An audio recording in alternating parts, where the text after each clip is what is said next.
हरियाणा की नवगठित सरकार में मंत्रियों को विभाग हुए आवंटित। सीएम नायब सिंह सैनी गृह वित्त समेत संभालेंगे कुल 12 विभाग।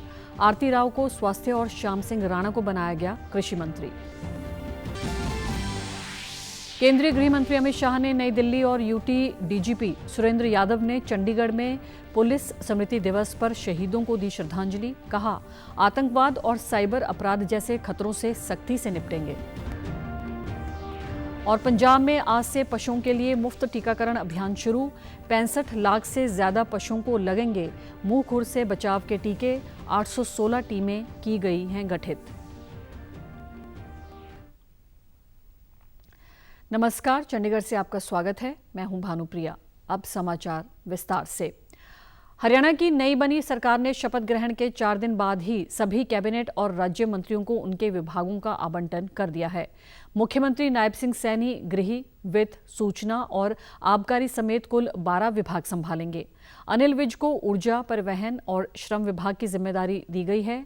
वहीं महिपाल ढांडा को शिक्षा और संसदीय कार्य विभाग, आरती राव को स्वास्थ्य एवं आयुष और श्रुति चौधरी को महिला एवं बाल विकास तथा सिंचाई विभाग का कार्यभार सौंपा गया है।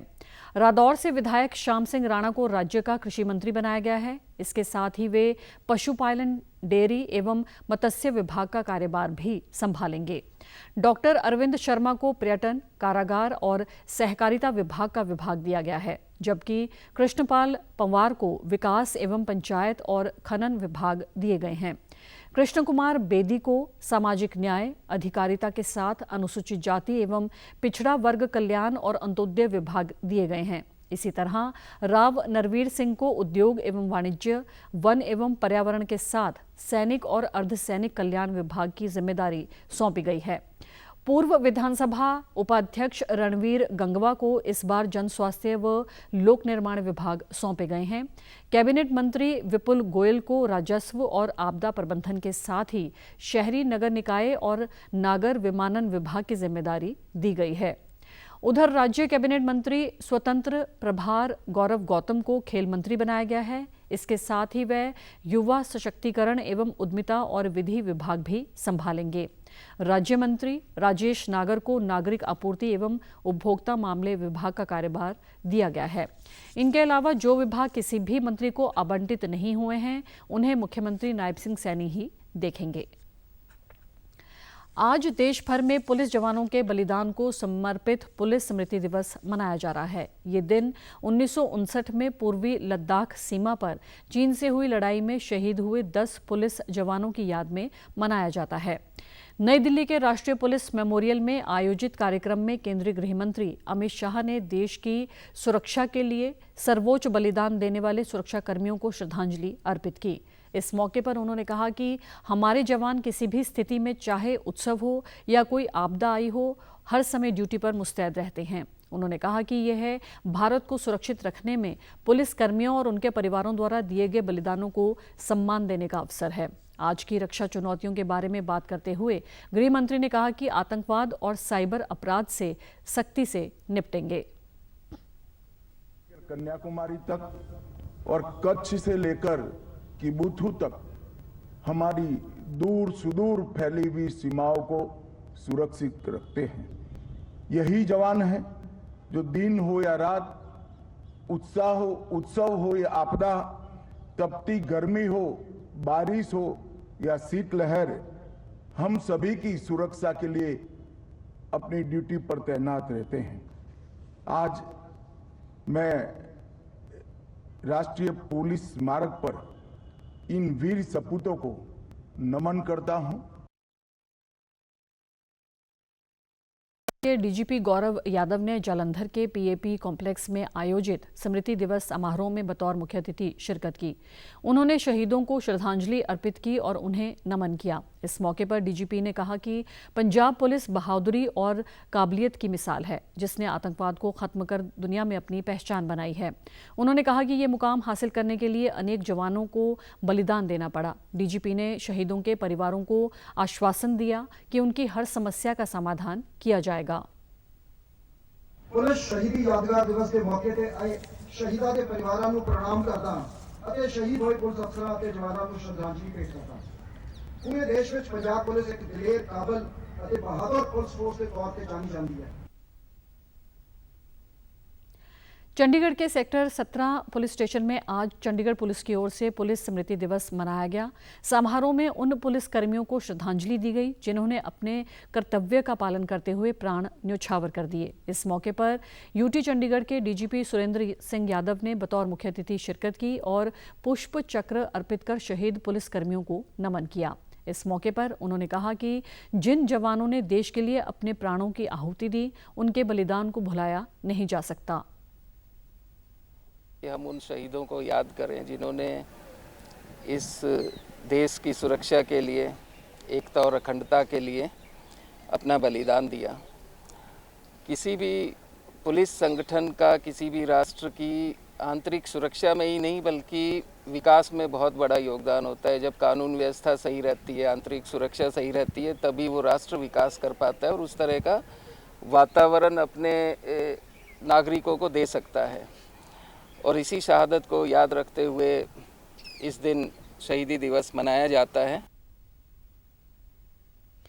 वहीं हरियाणा के डीजीपी शत्रुजीत कपूर ने पंचकुला पुलिस लाइन में आयोजित कार्यक्रम में पुलिस शहीद स्मारक पर पुष्प चक्र अर्पित करते हुए शहीदों को श्रद्धांजलि दी। उन्होंने कहा कि आज ही के दिन चीनी सैनिकों ने हमारे 10 सिपाहियों को घात लगाकर मारा था। उन्हीं की याद में सभी पैरामिलिट्री फोर्सेस और पुलिस लाइन में इस दिन को पुलिस शहीदी दिवस के रूप में मनाया जाता है। उन्होंने कहा कि प्रदेश की सुरक्षा के लिए अपराधियों पर सख्ती से कार्रवाई करते हुए नकेल कसी जा रही है।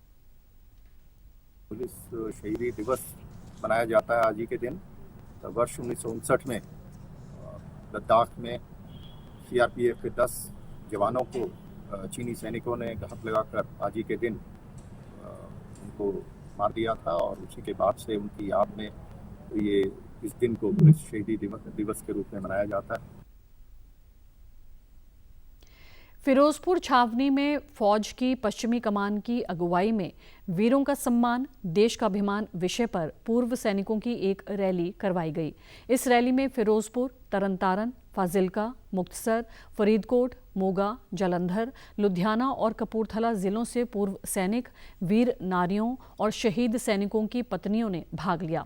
इस मौके पर पश्चिमी कमान के general officer commanding in chief lieutenant general Manoj Kumar Katiyar ने पूर्व सैनिकों और रैली में आई वीर नारियों से भी बातचीत की। इस रैली का उद्देश्य 3000 से अधिक पूर्व सैनिकों, वीर नारियों और सैनिकों की विधवाओं की भागीदारी वाले पेंशन, स्पर्श पोर्टल, ECHS और CSD सुविधाओं से संबंधित समस्याओं का निदान करना था। इस रैली में पूर्व सैनिकों और बैंकों सहित विभिन्न अधिकारियों और एजेंसियों के बीच सीधे बातचीत के लिए एक मंच उपलब्ध करवाया गया। रैली के अंत में बहादुरी पुरस्कार प्राप्त करने वाली वीर नारियों और दिव्यांग हुए पूर्व सैनिकों को सम्मानित किया गया। पंजाब के पशुपालन विभाग की ओर से आज से प्रदेश भर में पशुओं को मुंहखुर बीमारी से बचाव के लिए टीकाकरण अभियान शुरू किया गया है। इस अभियान के सुचारू और कुशल संचालन के लिए कुल 816 टीमें गठित की गई हैं। पंजाब के पशुपालन, डेयरी विकास और मत्स्य पालन मंत्री गुरमीत सिंह खुडिया ने एक बयान जारी कर बताया कि इस व्यापक टीकाकरण अभियान के लिए FMD वैक्सीन की कुल 65,47,800 खुराकें उपलब्ध करवाई गई हैं। विभाग के अधिकारियों को इस टीकाकरण अभियान को नवंबर के अंत तक पूरा करने का निर्देश दिए गए हैं। उन्होंने बताया कि इस अभियान के तहत राज्य के सभी पशुधन को मुफ्त में वैक्सीन लगाई जाएगी। अधिकारियों को कोल्ड चेन के प्रभावी प्रबंधन को सुनिश्चित करने के साथ साथ पशुपालकों को टीकाकरण के फायदों के बारे में भी जागरूक करने के भी निर्देश दिए गए हैं।